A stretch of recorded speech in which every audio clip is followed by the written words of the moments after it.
జై శ్రీరామ్. శ్రీమాత్రే నమః. శ్రీ గురుభ్యో నమః. 2025 సంవత్సరం నవంబర్ 28వ తారీఖు ఒక విశేషాంశం గోచారంలో చోటు చేసుకుంటుంది. ఈ విశేషాంశం ఏంటంటే కర్మఫలదాత అయిన శనేశ్వరుడు మీనరాశిలో వక్రత్యాగం చేస్తున్నారు. వక్రత్యాగం చేసి సవ్యగతిలోకి ఆయన సంచారం ఉండబోతుంది. వక్రత్యాగం చేసి సవ్యగతిలోకి ఆయన మీనరాశిలో ఉండడం వల్ల ద్వాదశ రాశుల వాళ్ళకి, ద్వాదశ లగ్నాల వాళ్ళకి ఎలాంటి ఫలితాలు ఉంటాయో మనం ఇప్పుడు చూద్దాం. కాలపురుషుడు కుండలిలో ఆఖరిదైన మీనరాశి, ఇంకా దాని తర్వాత వచ్చేది మేషరాశి. సో ఈ 12వ స్థానంలో శనేశ్వరుడు వక్రగతి కావచ్చు, శనేశ్వరుడు సవ్యగతి కావచ్చు. ఈ రెండూ కూడా చాలా మేజర్ రోల్ ప్లే చేస్తాయి ద్వాదశ రాశుల వాళ్ళకి, ద్వాదశ లగ్నాల వాళ్ళకి. ఈ ముఖ్య భూమిక ఏంటి, ఏ విషయాల్లో బాగుంటుంది, ఏదన్నా విషయాల్లో జాగ్రత్తల్ని సూచిస్తుందా, ఇవన్నీ కూడా మనం ఇప్పుడు ఒకసారి తెలుసుకుందాము. ద్వాదశ రాశుల వాళ్ళకి, ద్వాదశ లగ్నాల వాళ్ళకి యూనిక్గా అందరికీ, అంటే ద్వాదశ రాశుల వాళ్ళకి, ద్వాదశ లగ్నాల వాళ్ళకి, 27 నక్షత్రాల వాళ్ళకి అందరికీ అప్లికేబుల్ అయ్యే పాయింట్స్ ఒకసారి మనం ఇప్పుడు చూద్దాం. మీనరాశిలో ఆయన సంచారము సవ్యగతిలోకి వస్తూ ఆయన సంచారము ఒక రకంగా కొన్ని స్తంభించి ఉన్న పనులు, అంటే ఆయన వక్రగతిలోకి వెళ్ళి కూడా మేలే చేశాడు. ఎందుకంటే వక్రగతి కుంభరాశి వైపు కాబట్టి కొన్ని మేలు కూడా జరిగింది. అయితే దాంట్లోనే కొంచెం స్తంభించిపోయిన అంశాలు కూడా ఉన్నాయి. ఇప్పుడు మీ రాశి వాళ్ళకి, ద్వాదశ రాశుల వాళ్ళకి, ప్రతి ఒక్కరికేనండి ఈ గడిచిన శనీశ్వరుడు వక్రగతిలో ఉన్నప్పుడు ఏ విషయాల్లో అయితే స్తంభించినట్టు అనిపించడం. ఇప్పుడు కొన్నిసార్లు ఆర్థిక విషయాల్లో స్తంభించినట్టు అనిపించవచ్చు, లేదా కొన్నిసార్లు విదేశాలు వెళ్ళాలని ప్రయత్నం చేస్తుంటే అక్కడ స్తంభన, ఇలాగ రకరకాల ఏదో ఒక విషయంలో ఏదన్నా పని అనుకుంటే జరగకపోవడం, అలాంటిది ఏదన్నా జరగడము, అది ఇప్పుడు వక్రత్యాగం వల్ల ఈ స్తంభించిన విషయాలన్నీ కూడా అన్ఫ్రీజ్ అవుతాయి. ఫ్రీజ్ అయ్యి ఉన్న విషయాలన్నీ కూడా అన్ఫ్రీజ్ అవుతాయి. అన్ఫ్రీజ్ అయ్యి కాస్త కొంచెం ఒక వెసులుబాటు, కొంత మూమెంట్ వస్తుంది. అయితే శనీశ్వరుడు వక్రగతి లబ్ధి కూడా చేకూర్చింది. ఎందుకంటే కుంభరాశి కాబట్టి కొంతమందికి మనం చూసుకుంటే అంతకు ముందుతో కంపేర్ చేస్తే ఫైనాన్షియల్గా పురోభివృద్ధి కూడా డెఫినెట్గా చూసే ఉంటారు. అది ఏ రాశి వాళ్ళు చూసి ఉంటారు అనేది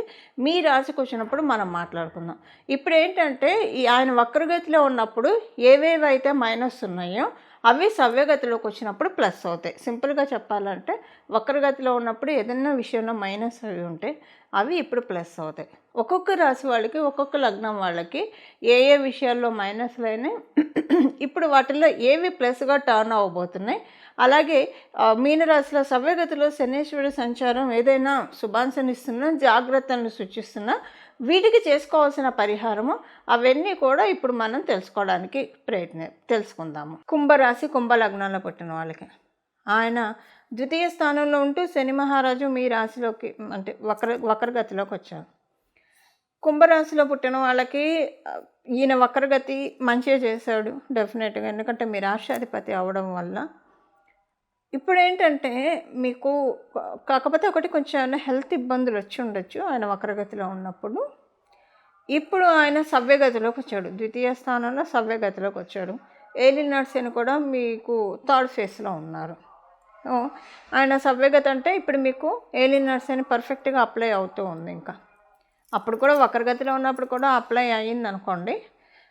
అయితే ఇప్పుడు ఏంటంటే ఆయన సవ్యగతిలోకి రావడం వల్ల మీరు ఫైనాన్షియల్ మ్యాటర్స్లో మీకు దేనికైతే మీకు ఫైనాన్షియల్ మ్యాటర్స్లో నలిగిపోతూ ఉన్నారు, వాటిల్లోంచి బయటపడటానికి కొన్ని సోర్సెస్ మీకు దొరుకుతాయి. కానీ సోర్సెస్ అయితే దొరుకుతాయి, మీకు ఫైనాన్షియల్గా మెరుగుపడతారు. కాకపోతే ఏంటంటే కొంచెం ఎందుకో కథ ఇప్పుడు రాహు భగవానుడు మీ రాశిలో సంచారం చేయడం వల్ల ఇది ఒక మంచిదే. కాకపోతే ఏంటంటే కొంచెము మాటల విషయంలో మీకు ఇబ్బందులు రావచ్చు, లేదా ఫైనాన్షియల్ మ్యాటర్స్లో ఇబ్బంది అని కాదు కానివ్వండి, కొంచెం ఫ్రీజ్ అయినట్టు అనిపిస్తుంది. ఎందుకంటే కుంభరాశి వాళ్ళకి, మకర రాశి వాళ్ళకి ఏలినాటి శని పెద్దగా ఇంపాక్ట్ చూపించదు, మంచిగా చేస్తుంది. అందువల్ల స్లైట్గా వస్తుంది, కానీ రావడం మంచి అవుతుంది. ఎందుకు మంచి అవుతుందంటే అదొక దిష్టి చుక్క. మీకు వచ్చిన ఆర్థిక పరమైన విషయాల్లో ఏదైతే చిన్న స్తంభన వస్తుందో అదే దిష్టి చుక్క, మీ ఇన్కమ్కి ఒక దిష్టి చుక్క. ఓకే, అదే మిమ్మల్ని మళ్ళీ రివర్ట్ చేస్తుంది. సడన్గా ఫ్రీజ్ అయిపోయినట్టు అయిపోయి మళ్ళీ వెంటనే పుంజుకుంటాయి. ఇప్పుడు చూడండి, మీకు ఇది ఎగ్జాంపుల్గా చెప్పాలంటే అందరికీ అర్థమయ్యేట్టు ఇప్పుడు సినిమా వాళ్ళకి చెప్తే అందరికీ అర్థమవుతుంది. ఇప్పుడు కొంతమందిది మనం చూస్తే వాళ్ళ ఆవిడ ఆస్తి మొత్తం తాకట్టు పెట్టి అమ్మేసం ఏదో ఒక సినిమా తీస్తారు. సినిమా తీసి రిలీజ్ చేస్తారు. మొదటి 2 రోజులు ఉండకపోవచ్చు. అరే వాళ్ళు ఇంకేంటి అంటే ఇంకా వేరే శరణ్యం లేదా, ఇదొకటే మార్గం అని, ఇంకంటే నేను ఆ మంగళాలు చెప్పను కాబట్టి చెప్పట్లా, అంత స్టేజ్లోకి వెళ్ళిపోయిన తర్వాత సడన్గా డబ్బుల వర్షం కురుస్తుంది వాళ్ళకి. ఇంకా అంతే, అంటే ఇంకా అక్కడి నుంచి వాళ్ళ లైఫ్లో వాళ్ళు తిరిగి చూసుకోకుండా అవుతుంది. అండ్ ఇలాంటి ఎగ్జాంపుల్ చెప్తే మీ అందరికి అర్థమవుతుందని చెప్తున్నానండి. అలా ఇప్పుడు కుంభరాశి వాళ్ళకి ఫ్రీజ్ అయినట్టు అయినా వెంటనే ఒక ఇమ్మీడియట్గానే అది మారుతుంది. మారి మొత్తం వరాల జల్లులు అనమాట. ఒక రకంగా చెప్పాలంటే మంచి ఐశ్వర్య ప్రాప్తి కలుగుతుంది. డెఫినెట్గా ఈ ఐశ్వర్య ప్రాప్తి ఎలా ఉంటుందంటే మీ స్థాయిని పెంచుతుంది. మీ జన్మజాతకం బాగా బలంగా ఉందనుకోండి, అది ఒక మైల్ స్టోన్, ఫైనాన్షియల్ మ్యాటర్స్లో ఒక మంచి మైల్ స్టోన్ రీచ్ అయినట్టే. మీ జన్మజాతకం బలంగా లేదు, ఓకే, బలంగా లేకపోయినా డెఫినెట్గా మీకున్న దాని మీద బెటర్మెంట్ చూస్తారు, ఖచ్చితంగా బెటర్మెంట్ చూస్తారు. అయితే బలంగా ఉంటే కనుక చాలా మంచి ఫలితాలు మీరు చూస్తారు. మీరు ఒకవేళ ఇప్పుడు శని మహర్దశలో ఉన్నా, లేదా మీరు గురు మహర్దశలో ఉన్నా, బుధ మహర్దశలో ఉన్నా, డెఫినెట్గా అంటే మీ జన్మజాతకం ఎలా ఉన్నా మంచి ఫలితాలని చూస్తారు. మీరు చాలా మంచి ఫలితాలను చూస్తారు ఫైనాన్షియల్ మ్యాటర్స్లో. ఇవి కుంభరాశి, కుంభలగ్నంలో పుట్టిన వాళ్ళ ఫలితాలు, శనీశ్వరుడు సవ్య సంచారం వల్ల వచ్చే ఫలితాలు. మీనరాశి, ఆఖరిది మీనరాశి. మీ రాశిలో ఉండే ఆయన ఇన్నాళ్ళు వక్రించాడు. వక్రగతిలో ఉన్నప్పుడు మీకు ఎలాంటి సిచ్యువేషన్స్ మీరు ఫేస్ చేస్తుంటారంటే, కొన్ని విషయాలు చాలా అసంతృప్తికరంగా మీకు జరుగుండొచ్చు. వక్రగతిలో ఉన్నప్పుడు నేను చెప్తున్నాను, అసంతృప్తిగా అనిపిస్తుంది. కొన్ని గివప్ చేయాలా అన్నంత దాకా వెళ్ళినట్టు అనిపిస్తుంది. అది ఉద్యోగం అవ్వచ్చు, వ్యాపారం అవ్వచ్చు. విద్యార్థినులకైతే అప్లికేబిలిటీ ఉండదు ఈ పాయింట్. గృహిణులకి కూడా అప్లికేబిలిటీ ఉంటుంది. మీకు కాకపోతే మీ ఇంట్లో సంపాదించే వాళ్ళకి అప్లికేబిలిటీ ఉంటుంది. లేదా ఖర్చులన్నా విపరీతంగా అయ్యి ఉండొచ్చు, దేనికో దానికి ఖర్చులు అవుతాయి. అంటే ఈ రెండిట్లో ఏదో ఒకటి చూస్తారు. ఏదైనా గివప్ ఇచ్చేదాకా అంటే గివప్ చేస్తారని కాదు, అంతదాకా సిచ్యువేషన్స్ మిమ్మల్ని తీసుకెళ్ళాయి. అది సంఘటనలు కావచ్చు, వ్యక్తులు కావచ్చు. అలాగే లేదా ఫైనాన్షియల్గా బాగా ఖర్చులు అనమాట. అబ్బబ్బా ఏంటి ఈ ఖర్చు, ఇదైన తర్వాత ఇది, ఇదైన తర్వాత ఇది, అసలు ఊపిరి పీల్చుకోవాలి కదా మనిషి అన్నవాడు అని అనుకుంటారు. ఇది వక్రగతిలో ఉన్నప్పుడు మీరు చూశారు కదా, వక్రగతి, ఏలినాటి శని రెండు ఉన్నాయి కదా మీనరాశి వాళ్ళకి. ఇప్పుడు ఆయన సవ్యగతిలోకి వచ్చాడు. సవ్యగతిలోకి వచ్చి ఏలినాటి శని పరిపూర్ణంగా ఇప్పుడు ఉంది మీకు. ఇంకా అంటే ఇన్నాడు కూడా ఏలినాటి శనిలోనే ఉన్నాడు, వక్రగతిలో ఉన్నప్పుడు ఉన్నారు, ఇప్పుడు ఇంకా ఇది ఉంది. అంటే ఇప్పుడు ఆయన వక్రగతిలో ఉన్నప్పుడు హెల్త్ ప్రాబ్లమ్స్ అన్నా వచ్చి ఉండొచ్చు. ఈ మూడిట్లో ఏదో ఒకటి చూస్తారండి డెఫినెట్గా. ఏదైనా గివప్ స్టేజ్కి వెళ్ళడం, లేదా ఫైనాన్షియల్గా బాగా ఖర్చులు. అదే మీ అదృష్టం ఏంటంటే ఖర్చులకు తగ్గ డబ్బులు కూడా ఆ టైంలో ఎలాగలా వచ్చేసేవి. మీకు పెద్ద అప్పులు అంటే ఆడ అప్పుల రూపంలోనో లేదా ఏదో ఒక రూపంలో వచ్చేసేది. అప్పుడే కదా చేయగలిగేది ఖర్చు. లేదా హెల్త్ ప్రాబ్లమ్స్, మూడిట్లో ఏదో ఒకటి చూసుంటారు.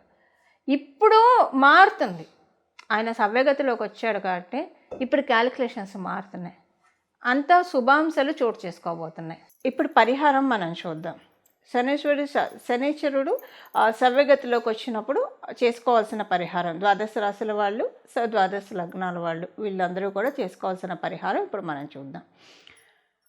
ప్రతిరోజు కూడా ఇక్కడి నుంచి మొదలుకొని ఇదేంటంటే ఒక చాలా మంచి టైం అని మనం భావించాలి. ఇంకా ఆయన మేషరాశికి వెళ్ళే లోపల మీనరాశిలో ఉన్న ఈ పీరియడ్ ఏదైతే ఉందో ఈ పీరియడ్ని సద్వినియోగం చేసుకోవాలి. దేనికి సద్వినియోగం చేసుకోవాలి. మామూలుగానే 12వ స్థానం అంటే జ్యోతిష శాస్త్రం మోక్ష స్థానం అని చెప్తుంది. అంటే మోక్షం ఎప్పుడు వస్తుంది? మోక్షం అంటే మన కష్టాల నుంచి బయటపడటం కూడా మోక్షమే అవుతుంది. దేనికైతే మనం ఇబ్బంది పడుతూ ఉన్నామో వాటి నుంచి మనల్ని ముక్తి కలిగించే రాశి మీనరాశి. మనం జనన మరణ చట్రం నుంచి కూడా బంధ విముక్తులు అవ్వాలంటే మీనరాశినే మనం చూస్తాం. అంటే సహజ కాలపురుషుడు కుండలిలో 12వ రాశి అయింది కాబట్టి. ఇప్పుడు కర్మఫలదాత అయిన శని మహారాజు మీనరాశిలో ఉండడం వల్ల కర్మ బంధనాల నుంచి మనల్ని మనం కాపాడుకోవడానికి, అలాగే ముక్తి పొందడానికి, ఏవైనా ఇబ్బందులు ఉంటే వాటిల్లో నుంచి మనల్ని మనం లిబరేట్ చేసుకోవడానికి ది బెస్ట్ టైం. ఇక్కడి నుంచి మొదలుకొని ప్రతిరోజు కూడా 3 సార్లు హనుమాన్ చాలీసా చదువుకోవడము. అసలు ఎప్పుడు కూడా హనుమాన్ చాలీసా చదువుకుంటే చాలా మంచిది. కానీ ఇప్పుడున్న ఈ సిచ్యువేషన్, శనేశ్వరుడు మీనరాశిలో ఉన్నాడు కాబట్టి సవ్యగతిలో మళ్ళీ ఆయన మీనరాశిలో ఉన్నప్పుడే మనకి ఇది బెస్ట్ టైం. మనము విముక్తులు అవ్వడానికి, కర్మల నుంచి విముక్తులు అవ్వడానికి చాలా మంచి సమయము. ప్రతిరోజు కూడా 3 సార్లు హనుమాన్ చాలీసా చదువుకోవడము. త్రిసంధ్యలలో ఉదయం, మధ్యాహ్నము, సాయంత్రము. అలా కుదరదు. అందరికీ ఆఫీసులకు వెళ్ళే వాళ్ళు ఉంటారు, వ్యాపారస్తులు ఉంటారు, ఎవరి పనుల్లో వాళ్ళు ఉంటారు. అలాంటప్పుడు ఉదయాన్నే లేవగానే స్నానం చేసిన తర్వాత 3 సార్లు హనుమాన్ చాలీసా చదువుకుంటే చాలా మంచి ఫలితాలను చూస్తారు. అలాగే మీకు కుదిరితే కనుక ఇది 3 సార్లు అయితే కంపల్సరీ. మీకు కుదిరితే చూడండి 9 సార్లు ప్రతిరోజు హనుమాన్ చాలీసా చదువుకోవడానికి ప్రయత్నించండి. మనకున్నవి 9 గ్రహాలు. సో 9 గ్రహాలు ఒక్కొక్క గ్రహానికి ఒక్కొక్కసారి చొప్పున మనం భావిస్తూ 9 సార్లు కనుక ప్రతిరోజు హనుమాన్ చాలీసా ఎవరైతే పారాయణం చేస్తారో వాళ్ళకి సంజీవిని పర్వతాన్ని మన గుమ్మం ముందు తెచ్చిపెడతాడు హనుమంతుడు. ఎందుకు సంజీవిని పర్వతం అంటున్నానంటే, రామాయణంలో మనకి తెలుసు, లక్ష్మణస్వామిని సంజీవిని పర్వతాన్ని తీసుకొచ్చి ఆ సంజీవిని అనే మూలికతోటి ఆయనకి మళ్ళీ జీవాన్ని ప్రసాదించాడు హనుమంతుడు. సో మనకి ఈ కష్టాలన్నిటి నుంచి, మన లైఫ్లో ఉన్న కష్టాలన్నీ మృతి చెంది మన లైఫ్లో ఉన్న సుఖాలు, ఇప్పుడు మన జన్మజాతకంలో ఉన్న యోగాలు ఒక్కొక్కసారి ఇన్యాక్టివ్ స్టేజ్లో ఉంటాయి, యాక్టివ్ స్టేజ్లో ఉండవు.